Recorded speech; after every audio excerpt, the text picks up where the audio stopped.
గౌరవ అధ్యక్షులు మన అన్న నందమూరి తారక రామారావు స్థాపించినటువంటి తెలుగుదేశం పార్టీ భారతదేశంలోనే అత్యంత ప్రాముఖ్యత గల ప్రాంతీయ పార్టీ, భారతదేశంలో అత్యంత ప్రజాదరణ కలిగిన పార్టీ, అలాగే అత్యంత క్రమశిక్షణ కలిగిన పార్టీ. మరి ఈ భారతదేశంలో ఈ తెలుగుదేశం పార్టీకి ఇంత ప్రాముఖ్యత వచ్చిందంటే కేవలం ఒకే ఒక వ్యక్తి, అదే వ్యక్తి నారా చంద్రబాబు నాయుడు గారని నేను తెలియజేస్తున్నాను. మనందరికీ ఇవాళ అవకాశాలు రాకపోవచ్చు, కానీ వస్తాయి. అతను కష్టపడిన వాళ్ళకే పదవులు ఇస్తాడు తప్పించి ఎవరో పని చేయకుండా ఇంట్లో కూర్చున్న వాళ్ళకి పదవులు ఇచ్చే పరిస్థితి లేదు. మేము తెలుగుదేశం పార్టీలో సుమారు 50 సంవత్సరాలు ఉన్నప్పుడు కూడా నన్ను ఎమ్మెల్యే గారిని పిలిచి కూడా మాకు హెచ్చరిక కూడా చేయడం జరిగింది. గతంలో మీరు మారకపోతే నేను వేరే వాళ్ళు చూసుకుంటామని కూడా చెప్పడం జరిగింది.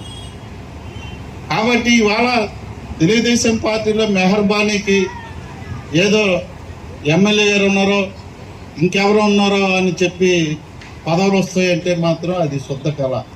మేమైతే ప్రపోజ్ చేస్తాం, మేము సూచించే వరకే. పార్టీకి ఇతనైతే ఈ వ్యక్తి అయితే బాగుంటుందని మేము సూచిస్తాం, అంతే తప్పించి ఎంపిక అంతా మన సర్వే ప్రకారంగా నిర్ణయం జరుగుతుంది. రేపు భవిష్యత్తులో కూడా మన స్థానిక సంస్థల ఎన్నికలు కూడా రాబోతున్నాయి.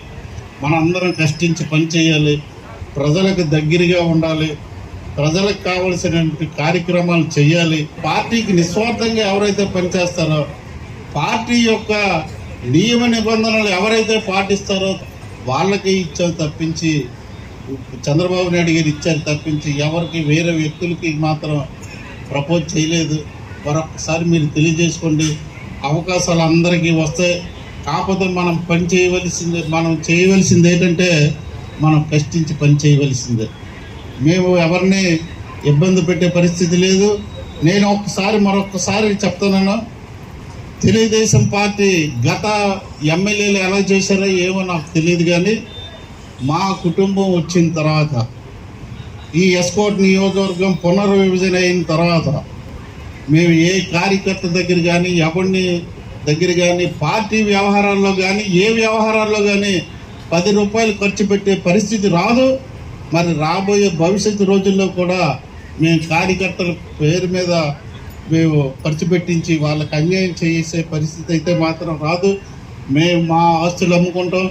నేను సుమారు 100 కోట్ల ఆస్తుల రూపాయలు అమ్మాను నేను నా రాజకీయ జీవితంలోకి వచ్చిన తర్వాత.